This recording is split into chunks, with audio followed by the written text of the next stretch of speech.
नमस्कार, स्वागत है आपका। मैं हूं आपके साथ सुमित गुप्ता। बुलेटिन की शुरुआत में बात वीडियो कॉन्फ्रेंसिंग की। कांग्रेस अध्यक्षा सोनिया गांधी की वीडियो कॉन्फ्रेंसिंग। केंद्र सरकार पर राज्यों के बकाया जीएसटी और नीट जेईई परीक्षा को लेकर 7 राज्यों के मुख्यमंत्रियों के साथ सोनिया गांधी बैठक कर रही हैं। वीडियो कॉन्फ्रेंसिंग के जरिए चल रही इस बैठक में कांग्रेस शासित राज्यों के मुख्यमंत्रियों के अलावा महाराष्ट्र, बंगाल और झारखंड के सीएम भी शामिल हुए हैं।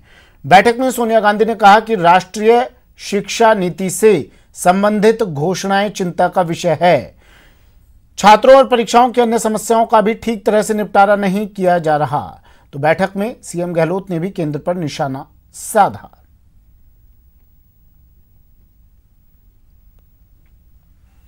Now, GST, as we all know, was enacted as an example of cooperative federalism. The GST regime came into existence because the states agreed to forego their constitutional powers of taxation in the larger national interest and on the solemn promise of compulsory GST compensation for a period of 5 years. In the meeting of the Standing Committee of Finance on the 11th August 2020, the Finance Secretary, Government of India, clearly stated that the central government is not in a position to pay the mandatory GST compensation of 14% for the current year. So this refusal to compensate the state is nothing short of betrayal on the part of the Modi government, betrayal of state governments and of the people of India. मैं इस मौके पर madam मेरे साथियों को कहना चाहूँगा, सब लोग एक सी स्थिति गुजर रहे हैं और जब डेमोक्रेसी की बात करते हैं, अगर डेमोक्रेसी मजबूत दिखती है तब तो ये सब बातें करने का उस जगह लाभ मिलने की उम्मीद होती है। भाई सरकार की क्या उम्मीद करें, क्योंकि जब से सरकार बनी है 14 में, तब से ही जो रवैया सरकार का है वो इस प्रकार का बन गया है कि कोई लोगों में घुटन महसूस हो रही है कि कहें तो किसको कहें और कहें तो कोई सुनेगा क्या। ऐसी स्थिति में हम लोग चल रहे हैं। ऊपर से कोरोना आ गया। सबको मालूम है कि अर्थव्यवस्था की स्थिति पहले इकोनॉमिक स्लोडाउन था। इकोनॉमिक स्लोडाउन तो यूपीए गवर्नमेंट में आया था, परंतु तत्काल कदम उठाए गए तो कम से कम इम्पैक्ट बहुत कम रहा देश के अंदर। जब doctor Manmohan Singh ji prime minister थे, आपने उस वक्त में देखा किस प्रकार से फैसले के बाद हुए थे। वो तो इतिहास में दर्ज हो गए, चाहे वो आरटीआई था, चाहे आरटीई था, चाहे फूड सिक्योरिटी एक्ट था और चाहे नरेगा था। आज नरेगा और फूड सिक्योरिटी एक्ट ही बचाए हुए हैं। बहुत बड़ा इम्पैक्ट पड़ गया है। परंतु दुख इस बात का है कि कोरोना ने जो स्थिति करी है राज्यों की, पूरी लड़ाई लड़ रहे राज्य सरकारें लड़ रही है।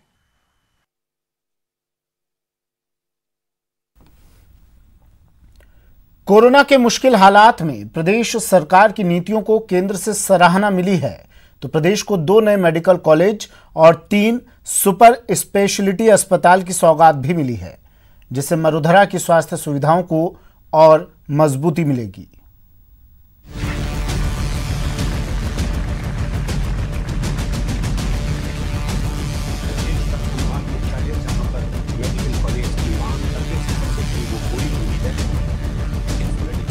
कोरोना काल में प्रदेशवासियों को स्वास्थ्य के क्षेत्र में बड़ी सौगात मिली। सीएम अशोक गहलोत की मौजूदगी में वीडियो कॉन्फ्रेंसिंग के जरिए केंद्रीय स्वास्थ्य मंत्री डॉक्टर हर्षवर्धन ने राजस्थान में 2 नए मेडिकल कॉलेज का शुभारंभ किया, तो 3 सुपर स्पेशलिटी ब्लॉक का उद्घाटन भी किया। पिछले 5 साल के अंदर जो है ये मेडिकल कॉलेजेस, जो फर्स्ट फेज था 58 का, जिसमें कि बाड़मेर, भरतपुर, भीलवाड़ा, चूरू, डूंगरपुर, पाली और सीकर के अंदर मेडिकल कॉलेज को सैंक्शन किया गया था भारत सरकार के द्वारा। उनमें से 2 को आज जो है समर्पित किया गया है और साथ में एक सेकंड फेज के अंदर मेडिकल कॉलेज धौलपुर के अंदर भी है। इस बात की प्रसन्नता है कि सरकार बदल गई हो, चाहे केंद्र में या राज्य में, तब भी इस काम को निरंतर जारी रखा जा रहा है और वही कारण है कि आज जो हम सपना देख रहे हैं कि राजस्थान के हर जिले में 33 जिले हैं, 30 जिले में तो करीब करीब सैंक्शन हो चुकी है मेडिकल कॉलेज, और 3 का जिक्र हमारे स्वास्थ्य मंत्री जी ने किया आपसे। मैं उम्मीद करता हूं कि चाहे राजसमंद हो, चाहे जालोर हो, चाहे प्रतापगढ़ हो, वहां पे भी आप जल्दी स्वीकृत करेंगे। राजस्थान के 5 जिलों को 828 करोड़ की सौगात, भीलवाड़ा और भरतपुर मेडिकल कॉलेज का लोकार्पण, 189 करोड़ की लागत से तैयार किए गए हैं मेडिकल कॉलेज, कोटा, उदयपुर और बीकानेर में सुपर स्पेशलिटी सुविधा, प्रत्येक ब्लॉक पर 150 करोड़ रुपए की लागत। इस मौके पर मौजूद मुख्यमंत्री अशोक गहलोत और सूबे के चिकित्सा मंत्री रघु शर्मा ने प्रदेश के स्वास्थ्य व्यवस्था को और दुरुस्त बनाने का दावा किया। 40,000 रुपए के इंजेक्शन भी है, वो भी राजस्थान सरकार ने फ्री कर दिए हैं कि चाहे कोई गरीब आदमी आए, सबके पास पैसा होता नहीं है तो फ्री इंजेक्शन मिलेंगे, वो भी हमने किया है। और प्लाज्मा का मैंने आपको कहा कि इससे और ये इंजेक्शन, इससे हमारे यहाँ मरीज करीब करीब सभी ठीक हो रहे, जिनको जरूरत होती है, सबको दिया नहीं जा सकता। मुख्यमंत्री जी का संकल्प है कि राजस्थान में हर जिला मुख्यालय पर हम मेडिकल कॉलेज की स्थापना करें सरकारी क्षेत्र के, ताकि गरीब से गरीब का व्यक्ति का बच्चा भी डॉक्टर बनने का सपना पूरा कर सके और इतने बड़े भूभाग में चिकित्सकों की कोई कमी नहीं रहे। आपको बता दें कि पिछड़े जिलों में केंद्र ने 75 मेडिकल कॉलेज खोलने का फैसला किया था। इनमें सबसे ज्यादा 15 मेडिकल कॉलेज राजस्थान को मिले हैं। राजस्थान ने बहुत मुस्तैदी और तेजी से नए मेडिकल कॉलेज के प्रस्ताव बनाकर केंद्र को भेजे। केंद्रीय स्वास्थ्य मंत्री ने भी राजस्थान सरकार के कामकाज की तारीफ की। राजस्थान को, जैसा मैंने कहा, मैं बधाई इसलिए देता हूं कि राजस्थान में आप सब लोगों ने मिलकर बहुत मुस्तैदी के साथ अपने प्रपोजल्स को बनाकर भेजा। बाकी लोगों ने भी भेजा, लेकिन आपने बहुत ज्यादा तेजी से और बहुत सारे प्रपोजल्स बनाकर भेजे। मुझे आज के इस अवसर पर राजस्थान की सरकार को इस बात के लिए भी बधाई देनी है कि आपने बहुत मुस्तैदी के साथ कोरोना के खिलाफ भी जंग को पिछले दिनों के अंदर लड़ने का प्रयास किया है। संकल्प साफ है, संदेश भी साफ है। कोरोना काल में सेहत सुधारने की हर कवायद जारी रहेगी और प्रदेशवासियों की सेहत का पूरा ख्याल रखा जाएगा। Bureau report, news 18 network. वहीं जयपुर दौरे से पहले अजय माकन एक्शन में है। राजस्थान कांग्रेस में संतुलन बनाने के लिए दिल्ली में कांग्रेस वॉर रूम में महामंथन हुआ। प्रदेश प्रभारी माकन ने कमेटी के साथ चर्चा की। 3 घंटे तक चली बैठक में केसी वेणुगोपाल, अहमद पटेल भी मौजूद रहे।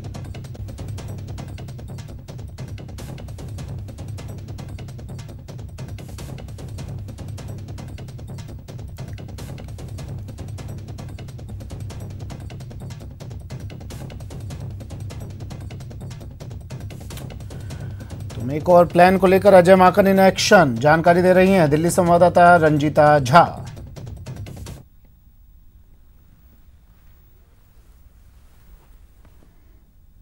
उठापटक लगभग एक महीने तक राजस्थान की जनता और कांग्रेस पार्टी ने अंदरूनी तौर पर देखी। उसके निवारण के लिए कांग्रेस अध्यक्ष सोनिया गांधी ने एक 3 सदस्यीय कमेटी बनाई थी। उस कमेटी में पुराने नेताओं में अहमद पटेल, संगठन महासचिव केसी वेणुगोपाल और राजस्थान कांग्रेस के प्रभारी अजय माकन, ये तीनों नेताओं को नियुक्त किया गया था और इनको ये जिम्मेदारी दी गई थी कि जो भी सियासी तौर पर दुराव 2 खेमों में कांग्रेस बटी हुई है राजस्थान में, उसको कहीं न कहीं सही किया जाए और एक तालमेल बैठाने की पूरी जिम्मेदारी जो है वो जो है इन तीनों सदस्यों को दी गई थी। उसकी औपचारिक बैठक कल हुई।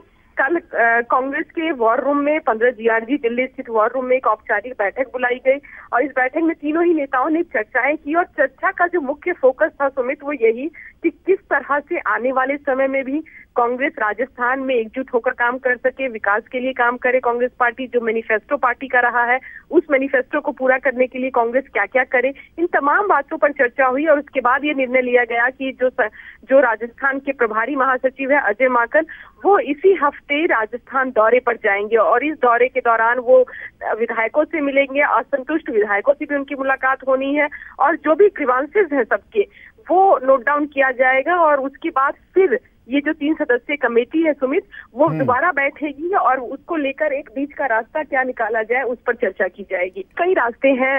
पहला तो ये कि मंत्रिमंडल में फेरबदल की जो चर्चाएं हो रही है, कुछ जो सचिन समर्थक है उन विधायकों की वापसी मंत्रिमंडल में हो सकती है। कई मुख्य विभाग है जिसमें नियुक्तियां होनी है।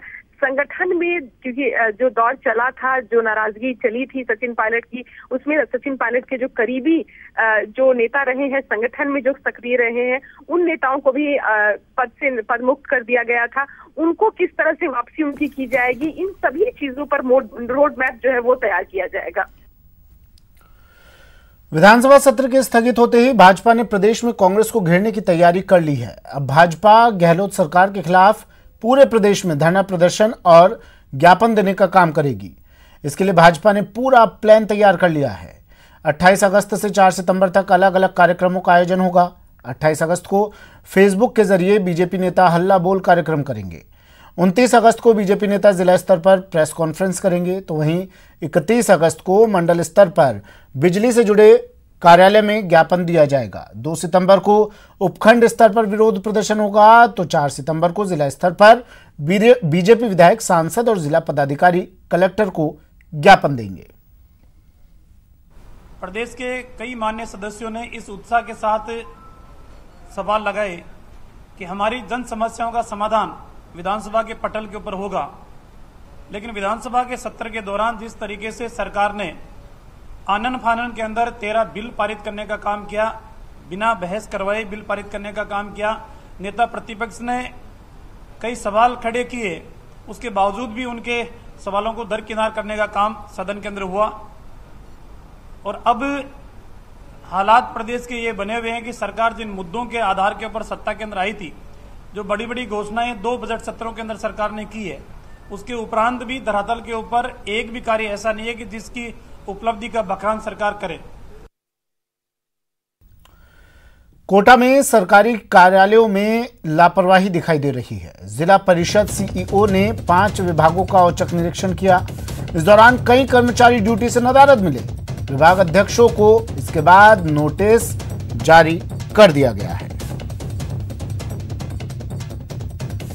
खबर कोटा से है। जिला परिषद सीईओ ने औचक निरीक्षण किया कई विभागों का, करीब 5 विभागों का निरीक्षण किया और इस दौरान कर्मचारी ड्यूटी से नदारद मिले। अब विभाग अध्यक्षों को नोटिस जारी किया गया है।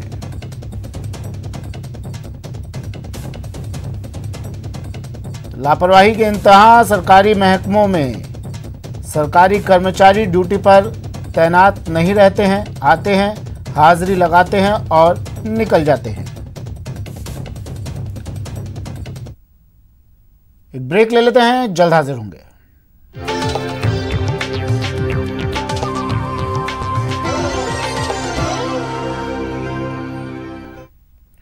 ब्रेक के बाद स्वागत है आपका। बढ़ते हैं अगली खबर की ओर।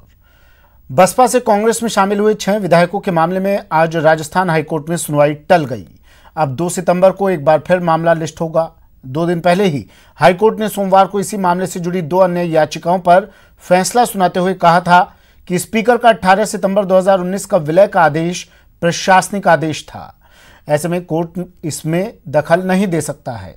लेकिन अब एक बार फिर से ये मामला हाईकोर्ट पहुंच गया है।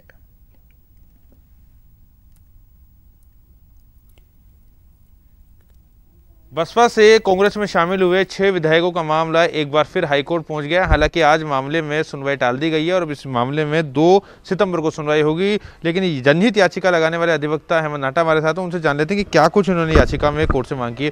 सर, कितनी अलग है आपकी याचिका, जब हाईकोर्ट पहले ही फैसला दे चुका है उसको लेकर? क्या ग्राउंड है इसकी? मेरा जो केस है ऑनरेबल हाईकोर्ट के सामने, वो जो पहले जो भी केसेस डिसाइड हुए उनसे फंडामेंटली अलग है। जो भी पुरानी याचिकाओं में, पहले वाली याचिकाओं के अंदर बिंदु था, वो सीधा सीधा दल बदल के विरोध में था। मेरा निवेदन हाईकोर्ट के समक्ष यह किया है मैंने कि जो दलीय स्थिति है, जो पार्टी पोजीशन है, वो जो स्पीकर साहब के आदेश द्वारा बदली गई, उस कार्यवाही को निरस्त किया जाए।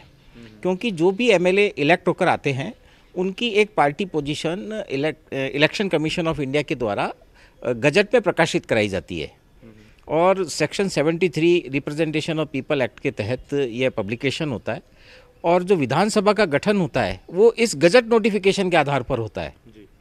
उसमें जीतने वाले विधायक का नाम, उनकी पार्टी और जो चुनाव क्षेत्र है, ये 3 प्रविष्टियाँ अंकित होती हैं। तो यही जो गजट नोटिफिकेशन है, जो संविधान के प्रावधान के तहत विधानसभा का गठन है, उसका मुख्य आधार है। आर्टिकल 164 के तहत जो विधानसभा का गठन है उसका आधार ये नोटिफिकेशन है। तो मेरा निवेदन ये है कि एक इतना बड़ा डॉक्यूमेंट जिसके ऊपर पूरा जनमत रिफ्लेक्ट हो रहा है कि किस क्षेत्र के लोगों ने किस पार्टी को वोट दिए, उसको जिस तरह से बदला गया वो पूरी तरह से गैरकानूनी था और इसलिए इस कार्यवाही को निरस्त किया जाए, पहला। दूसरा मेरा ये निवेदन है कि इन जो भी बसपा के विधायक हैं, इनको स्वयं को कांग्रेस विधायक के रूप में रिप्रेजेंट करने से रोक दिया जाए और हाई कोर्ट अपने स्तर पर ये तय कर दे कि ये दल बदल की श्रेणी में आते हैं या नहीं आते हैं। जो बता रहे थे कि जो आदेश सोमवार को पारित हुआ है वही आदेश जो है अंतिम आदेश माना जाएगा और उसी आदेश को एक तरह से वो जो अपनी जनहित याचिका के तहत जो है डीवी में चैलेंज करेंगे और उसी बिंदु पर आगे की बहस करेंगे। अब देखना ये होगा कि जब 2 सितंबर को पूरे मामले में सुनवाई होती है तो कोर्ट का इस याचिका को लेकर क्या रुख रहता है। कैमरा पर्सन बलवीर सिंह के साथ सचिन कुमार, न्यूज़ 18 जयपुर। जून के महीने में मरुधरा के साथ ही देश के कई हिस्सों में टिड्डियों ने जमकर उत्पात मचाया था। कुछ शांति के बाद अब टिड्डियों के हमले का खतरा फिर से बढ़ गया है। कारण है टिड्डी जिस इलाके से गुजरे वहीं अंडा भी दिया। अब टिड्डियों के हमले का अगला दौर शुरू हो सकता है।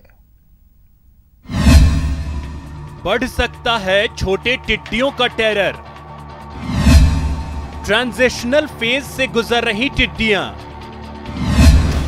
टिड्डियों के बाद अब हॉपर्स हमला। अभी हाल ही में टिड्डियों के आतंक से गुजरे प्रदेश के किसानों को अब हॉपर्स की समस्या से निपटना होगा।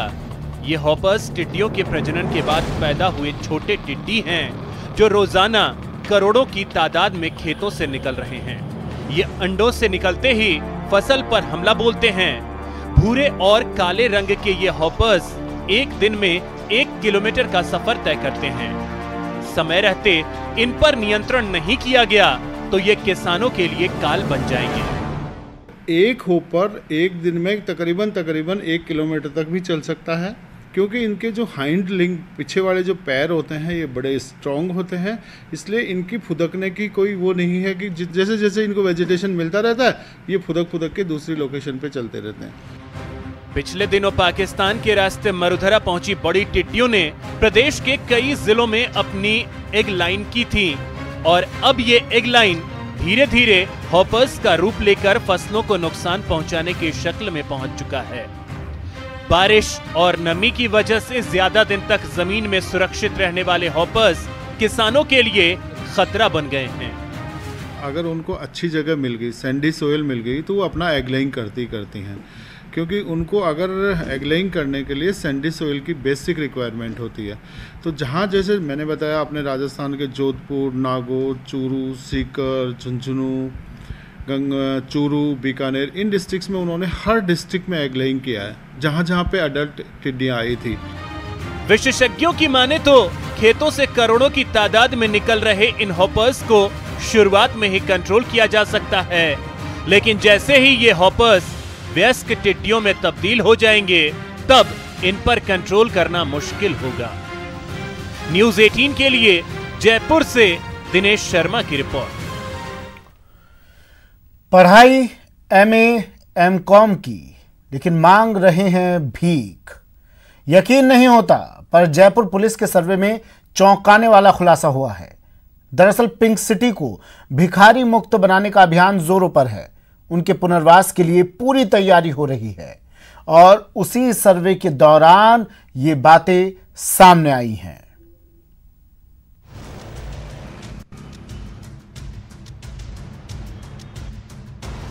ये बड़े चौंकाने वाले तथ्य भी इसमें सामने आए हैं, जिसमें कुछ लोग पोस्ट ग्रेजुएट हैं और इस धंधे में शामिल हैं।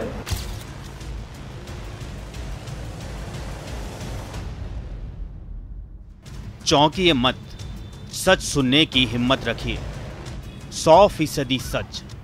सड़क चौराहों पर आप जिन पर रहम खाकर भीख देते हैं वो पोस्ट ग्रेजुएट और ग्रेजुएशन करने वाले लोग हैं, लेकिन बेरोजगारी की मार ऐसी कि भीख मांगने को मजबूर हैं। काम मिलता है तो काम करते हैं, वरना कहीं भी हाथ फैला देते हैं। ये बड़े चौंकाने वाले तथ्य भी इसमें सामने आए हैं, जिसमें कुछ लोग पोस्ट ग्रेजुएट हैं और इस धंधे में शामिल हैं। उनका क्या हिस्ट्री रही, क्या कंपल्सन रहे कि वो इस तरफ डाइवर्ट हुए, उस संबंध में भी कुछ तथ्य सामने आए हैं। उस पर हम संबंधित एजेंसी से बात करके इनके कंप्लीट पुनर्वास की योजना बना रहे हैं। दरअसल गहलोत सरकार ने भिखारी उन्मूलन एवं पुनर्वास कानून बनाया है, जिसके तहत जयपुर में भिखारियों का सर्वे शुरू किया गया है। इस सर्वे में चौंकाने वाले तथ्य सामने आए हैं। इस सर्वे में जयपुर में कुछ भिखारी तो MA और MCOM डिग्रीधारी हैं, तो कुछ BA और BCom पास हैं। पुलिस को 5 पोस्ट ग्रेजुएट और ग्रेजुएट भिखारी मिले, जबकि 12वीं की पढ़ाई कर चुके 193 भिखारी भी शामिल। दरअसल जयपुर को भिखारियों से मुक्त बनाना है, लिहाजा उनके पुनर्वास का काम जोरों पर चल रहा है। अब तक 4 अलग अलग टीमें बनाकर पूरे शहर के 1196 भिखारियों की कंप्लीट प्रोफाइल तैयार की जा चुकी है। इन भिखारियों के स्किल की भी अलग से पहचान की गई है।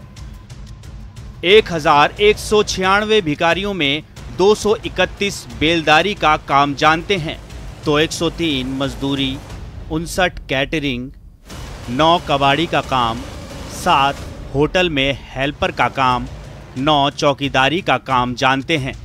हालांकि 117 कोई भी काम करने के लिए तैयार हैं। इनमें 160 भिखारी ऐसे भी हैं जो कोई काम नहीं करना चाहते हैं।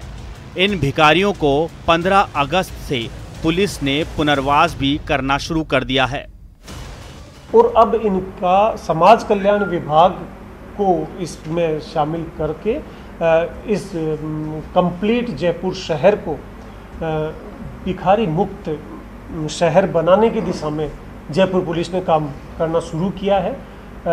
जो फुटपाथ पे इस तरह से भिक्षावृत्ति में इन्वॉल्व जो लोग हैं, उन लोगों के पुनर्वास के लिए पुलिस ने 15 अगस्त से शुरुआत करी थी और अब तक कुल 12 लोगों को रिहेबिलिटेशन सेंटर्स पे पहुंचाया गया है। अब इनके दिन बदलने वाले हैं, क्योंकि इनके पुनर्वास जोरों पर हैं। हालांकि कोरोना काल में इनमें ब्रेक जरूर लगा है। बहरहाल अगले कुछ महीनों में भिखारियों के पुनर्वास का काम पूरा किए जाने का लक्ष्य है। जयपुर से न्यूज़ 18 के लिए सौरभ गृहस्थी की रिपोर्ट। बड़ी खबर, नीति आयोग की एक्सपोर्ट प्रिपेयर्डनेस इंडेक्स 2020 लैंडलॉक राज्यों में राजस्थान पहले पायदान पर, कोस्टल राज्यों में गुजरात पहले पायदान पर, हिमालयन राज्यों में उत्तराखंड पहले पायदान पर, संघ शासित राज्यों में दिल्ली पहले पायदान पर। ओवरऑल सूची में जम्मू कश्मीर सबसे नीचे।